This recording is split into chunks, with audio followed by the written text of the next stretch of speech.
In this video, I'll show you how to add Discord server template description. Ensure you subscribe and turn on bell notification to this channel for lots of educational guides and contents like this. Now, what we're going to do now, we're going to go to Discord, right? We're going to click on the server settings. Once that's opened up, we want to add a server template description, right? So if this is basically an educational server, right?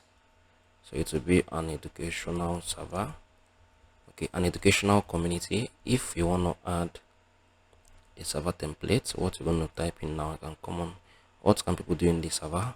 Learn educational, learn education, right? For entrepreneurs, for online entrepreneurs, right? So once you are done, this is it. So you can come on here and create the template. Once I've created it, it's going to generate. So this is how you can add Discord server template description. If you found this video helpful, share this below in the comment section. I'm gonna see you guys in the very next